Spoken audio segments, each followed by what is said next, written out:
The Aleutian Islands were not a battlefield of sweeping maneuvers, but a grinding test of physical survival. The volcanic muck on the islands of Attu and Kiska was a caustic slurry that acted like sandpaper on everything the army issued. It was 1942. Private Miller stood in that knee-deep sludge and watched his boots literally disintegrate within 48 hours.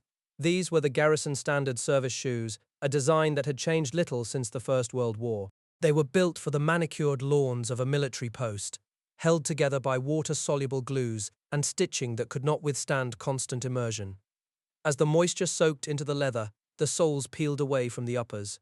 Miller was forced to wrap his feet in burlap and scavenged canvas just to keep from losing his toes to the frost. This was the American war effort at its most vulnerable. It was not a lack of courage that stalled the advance, but a total collapse of the equipment. While Miller struggled with his boots, Corporal Jenkins was a few hundred yards away, hunched over a field stove in a freezing wind. He had the fuel and he had the matches, but the stove refused to catch. The fuel had been formulated for temperate climates 5,000 miles away, and in the subarctic damp it was useless. Most accounts of the war skip this reality. It is common to talk about the arsenal of democracy as if it were a faucet that could simply be turned on, but for the men in the mud, that faucet was dry. As Miller looked down at his ruined feet, a single question loomed over the entire Pacific theater. How did a peacetime supply office keep a global army from collapsing? To understand how the American soldier ended up in the mud with boots that did not work, we must look back to the quiet years before the world caught fire. In the late 1930s, the Quartermaster Corps was less an industrial machine and more of a cottage industry. It was a fragmented collection of independent depots, each acting like a private fiefdom. These offices were staffed by men who had spent 20 years preparing for parades rather than global mechanized slaughter. They managed a workforce of 26,000 men, which was a tiny fraction of what was coming. They operated in the country club atmosphere of pre-war administrative life. General George Marshall, looking at the maps in Washington, saw the disaster before it fully arrived. He knew the army was expanding from a mere 12,000 military personnel in 1939 to a force that would eventually exceed 8 million. But the Quartermaster Corps, led by General Edmund Gregory, was still operating on 20-year-old mobilization plans that were fundamentally misaligned with reality. These blueprints were built on a misunderstanding of modern movement. They assumed the United States would have years to slowly ramp up production while protected by two oceans. They assumed the enemy would move at the speed of a horse or a foot soldier. The year 1940 was the moment the theory died. In just 6 weeks, the German panzer divisions bypassed the Maginot Line and pushed the British into the sea. To the planners in Washington, this was not just a military disaster, but an administrative collapse. The Blitzkrieg proved that the mobilization schedules were a fantasy. Clerk Harrington was one of the men responsible for maintaining those thick, leather-bound binders of mobilization schedules. As the news from Europe grew worse, he realized that every table and every chart in those books was obsolete. Harrington was seen in a hallway of the old munitions building, physically tossing those 20-year-old binders into a large wastebasket. It was not a ceremony, but a desperate clearing of the decks. Gregory had to navigate this transition while the army was essentially trying to fight a modern war with gear designed for a weekend camping trip. The Quartermaster General found himself at the center of an internal bureaucratic war. On one side was the old guard of commodity experts, who knew everything about the price of hay for horses, but nothing about moving millions of gallons of high-octane fuel. On the other side were the functional theorists who wanted to tear the whole system down and replace it with data-driven science. The depots in Philadelphia and Jeffersonville were still using manual ledger-based systems. There were no data machines yet, only clerks with pens and paper trying to track a global supply chain that was moving faster than the ink could dry. This disconnect created what officers called the audio gravel of conflicting policies. One department would order thousands of wool overcoats, while another would fail to order the buttons to hold them together. In the training camps springing up across the United States, soldiers were being issued surplus from the First World War. This was itchy wool that doubled in weight the moment it touched water. Marshall and Gregory realized that the three-footed stool of the war effort, men, victuals, and munitions, was beginning to wobble. If the Quartermaster Corps could not figure out how to clothe and feed the soldier, the most advanced tanks and planes in the world would not matter. The soldier in the foxhole is the ultimate consumer, and in 1941, the store was empty. The failure in the Aleutians was the final proof that the old ways were dead. You could not win a war with commercial-grade gear and a peacetime heart. The supply chain was the true arbiter of modern global conflict. The transition from a parade ground to a global battlefield began with the realization that the logistical skeleton of the army had to be broken and reset, while the patient was already running a race. As 1942 began, the chain was snapping under the weight of its own obsolescence. Each depot, from Philadelphia to Jeffersonville, operated with its own set of rules and traditions. They did not share data or labor across their borders. The Quartermaster Corps was a collection of commodity islands where one office handled shoes and another handled tents, with almost no communication in between. When the orders for millions of items began to arrive, these islands started to sink under the weight of global demand. In the months following the attack on Hawaii, this internal chaos eventually drew the attention of the United States Senate. In 1941, the Truman Committee began a scathing investigation into the waste and inefficiency of the military expansion. The primary target was the construction division. At the time, the supply branch was responsible for building every barracks, every hospital, and every training camp in the country. It was a massive undertaking, managed by officers who were better at buying wool than overseeing multi-million-dollar real estate projects. The hearings were a public humiliation for the Corps. The committee found that the branch was overpaying for land and failing to coordinate with other technical departments. In December 1941, the decision was made to strip the construction division away entirely. All real estate and utility maintenance were transferred to the Army Corps of Engineers. For the supply officers, this felt like a sudden amputation. They lost thousands of personnel and a massive portion of their budget in a single stroke. But this loss was actually the salvation of the branch. By surrendering the burden of construction, the organization was finally able to narrow its focus to what mattered most. General Gregory realized his agency existed to provide three things: men, food, and munitions. This became the three-footed stool of their guiding philosophy. If any of those feet failed, the entire effort would collapse. By shedding the distractions of building roads, the Corps turned its full attention to the scientific problem of clothing and feeding a global force. The transition was painful. It meant replacing the gentlemanly atmosphere of pre-war procurement with the cold reality of data processing. Efficiency experts from the private sector arrived to tell career officers that 20 years of experience were no longer enough. The old guard resisted, viewing these new functional controls as an insult to their autonomy. There was a constant struggle between the specialists who knew the commodities and the planners who wanted to treat logistics like an industrial assembly line. General Gregory was fighting a bureaucratic struggle on one front and an industrial struggle on the other. The psychological strain was immense for the planners in Washington who watched the demand for supplies outpace the ability to produce them.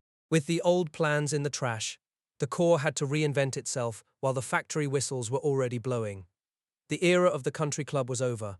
It was the most productive defeat the branch ever suffered. While the planners in Washington were tearing up mobilization binders, the real war was being redefined inside the quiet rooms of the Philadelphia depot.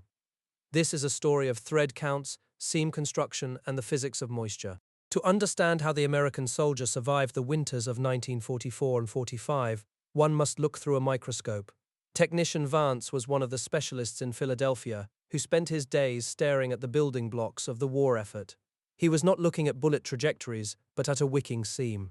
It sounds like a minor detail, but it was a fatal engineering flaw. Vance watched through his lens as a single thread, supposedly part of a waterproof garment, acted like a tiny straw. Through capillary action, that thread drew water from the outside of a jacket directly into the soldier's undergarments. You could have the most advanced chemical treatments on your fabric, but if the seams were wicking, the soldier was going to get wet. This discovery led to the birth of the layering principle. It was a radical shift in thinking for a military that had always relied on tradition. For decades, the Army's solution to cold was simply to issue a bigger, heavier coat. They believed in a wardrobe approach, with one uniform for summer and another for winter.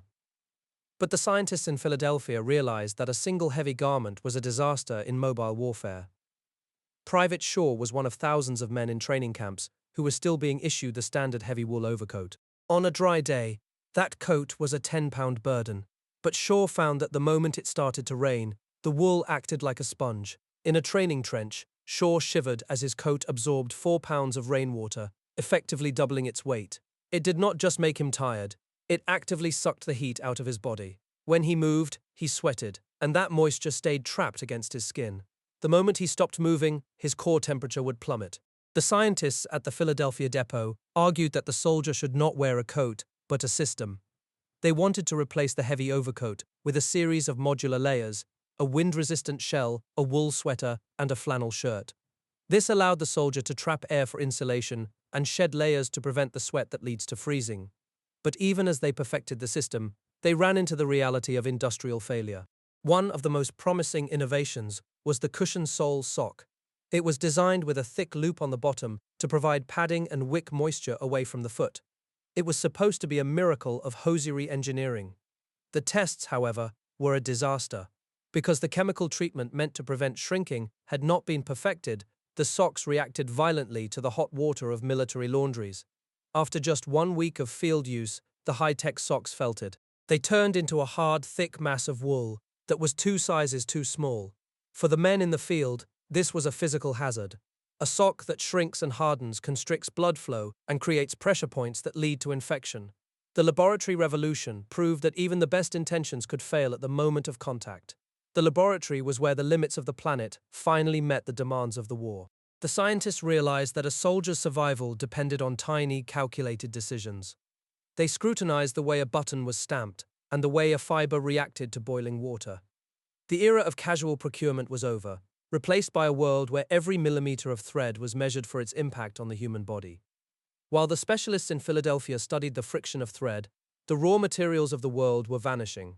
The fall of Singapore in early 1942 was a shock to the industrial system. The Japanese seized 90% of the global rubber supply, along with critical reserves of tin and silk. Every tire, gasket, and waterproof raincoat suddenly became a finite resource that could not be replaced. The old dream of simply buying what the army needed from a civilian catalog collapsed. In a factory in Connecticut, machinist Rossi felt this shift at his workbench. He was no longer stamping out the bright brass buttons that had defined the American soldier for a century.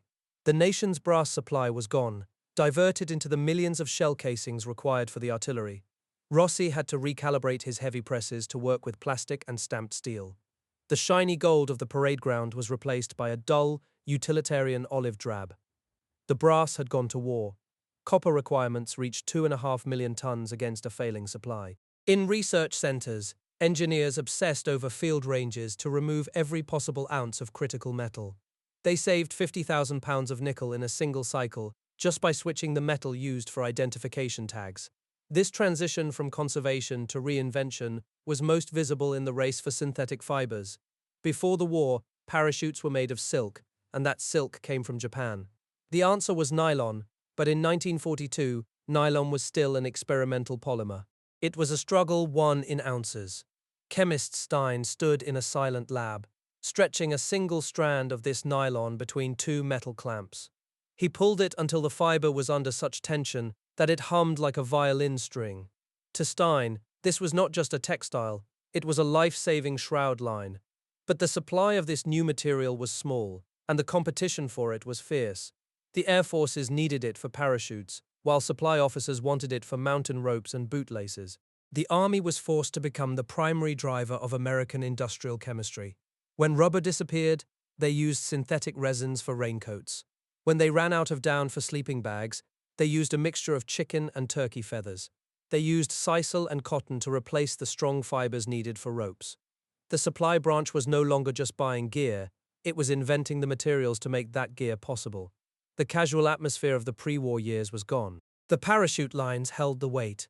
In the spring of 1943, General George Marshall went on an inspection tour that changed the physical reality of the soldier. Marshall was not visiting headquarters to discuss troop movements or artillery density.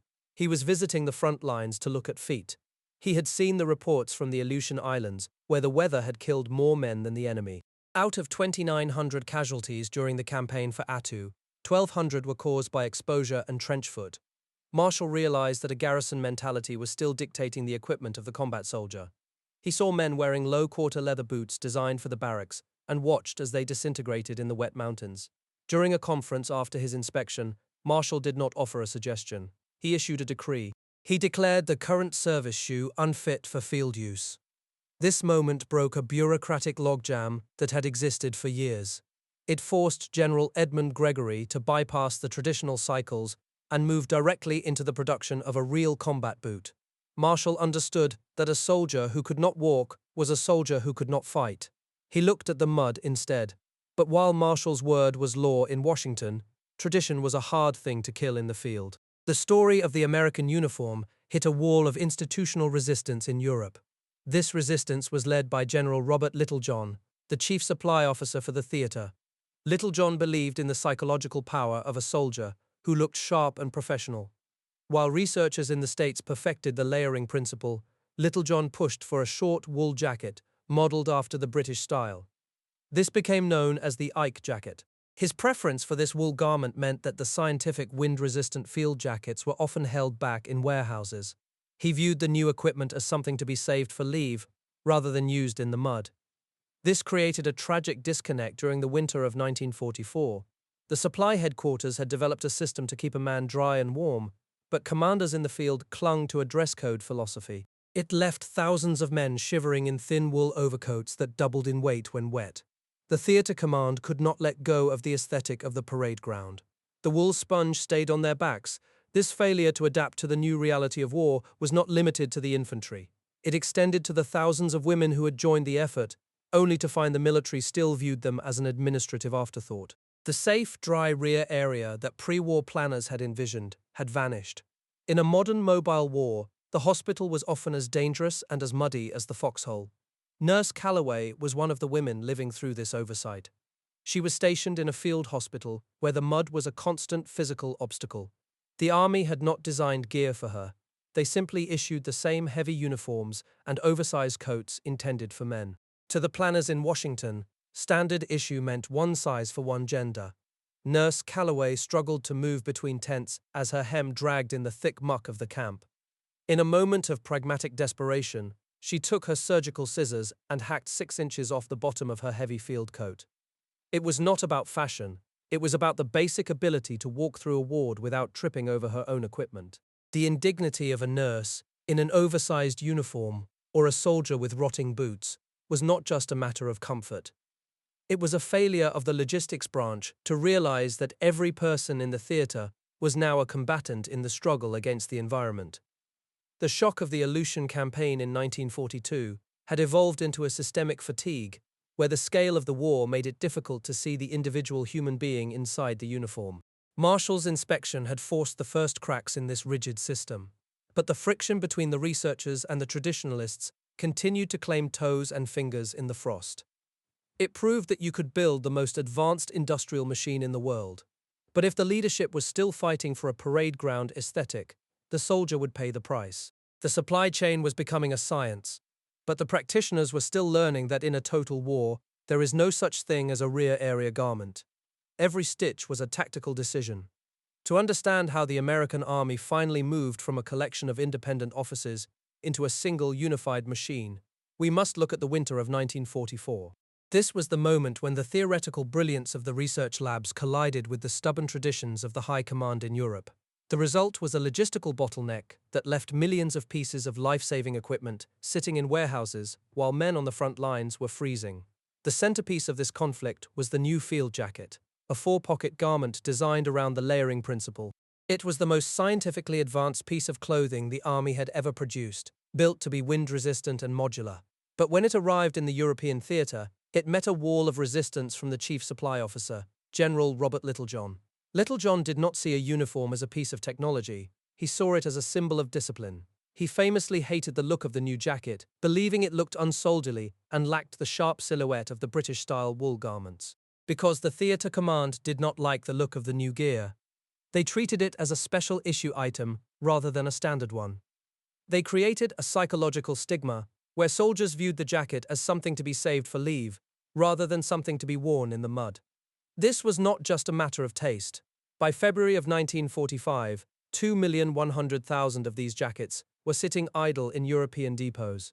While the researchers in Washington were tracking weather patterns and caloric intake, the men in the Ardennes were shivering in thin wool overcoats. Their commanders could not let go of the aesthetic of the parade ground. The disconnect was a symptom of a deeper problem, known as the commodity fiefdoms. For a century, the supply branch had been organized by what an office bought, with separate groups for food, clothes, and fuel. These groups rarely spoke to one another. They competed for the same shipping space and the same factory labor, often working at cross purposes while the war moved faster than their paperwork. The man who finally forced this system to break was Major Platt. He was a civilian analyst brought in to perform a workflow study, but he produced an indictment of the entire organization. In what became known as the Platt Report, he exposed how duplication and ego-driven jurisdiction was slowing the movement of goods.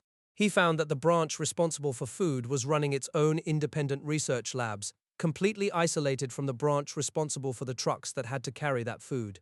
Major Platt did not just submit a document, he essentially declared war on the old guard.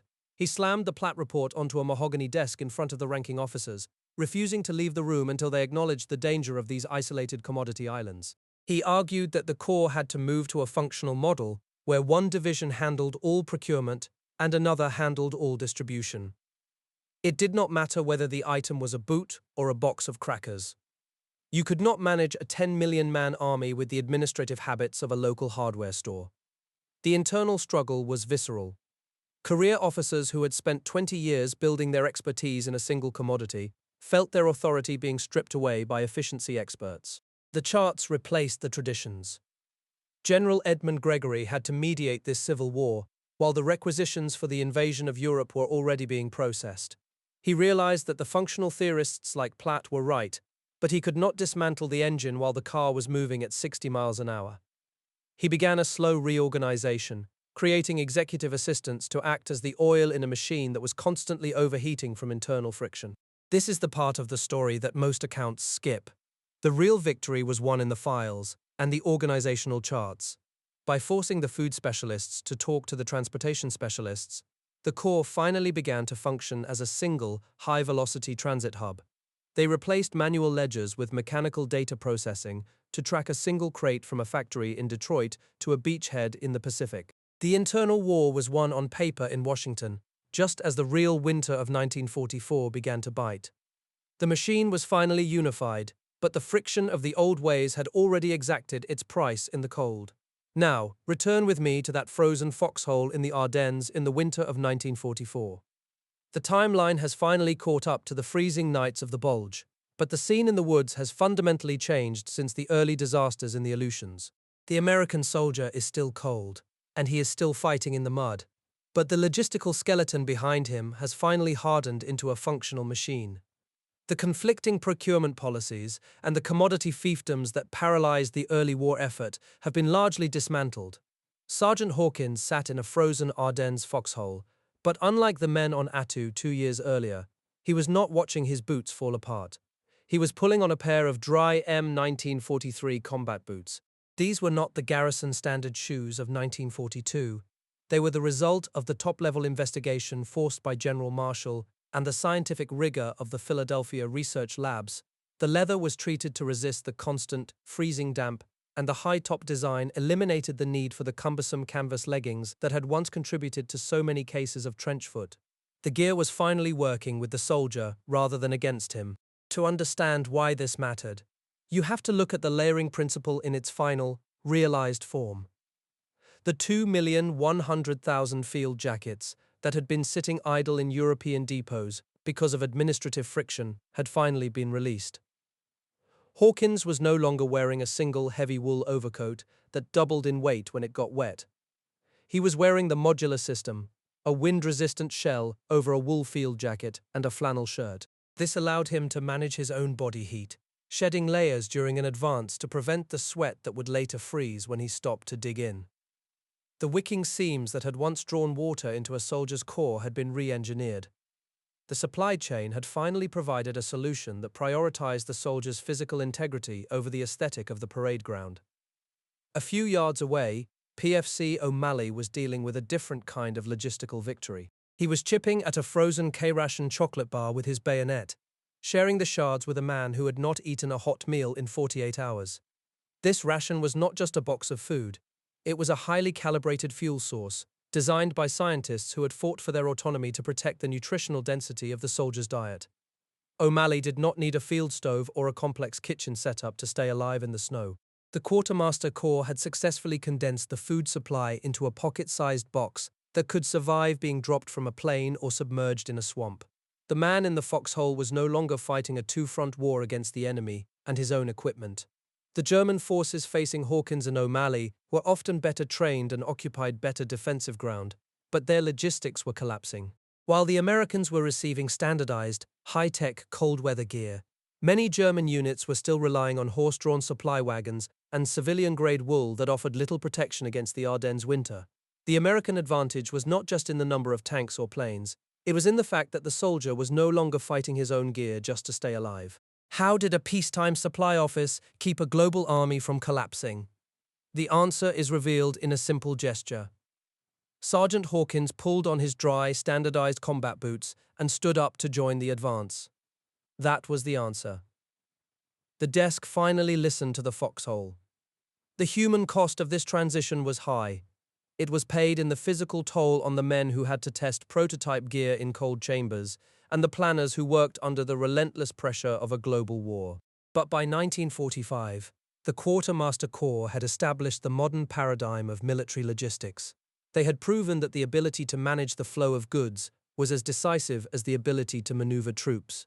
They had turned food, clothing, and fuel into command functions, ensuring that the supply chain remained the true arbiter of global conflict.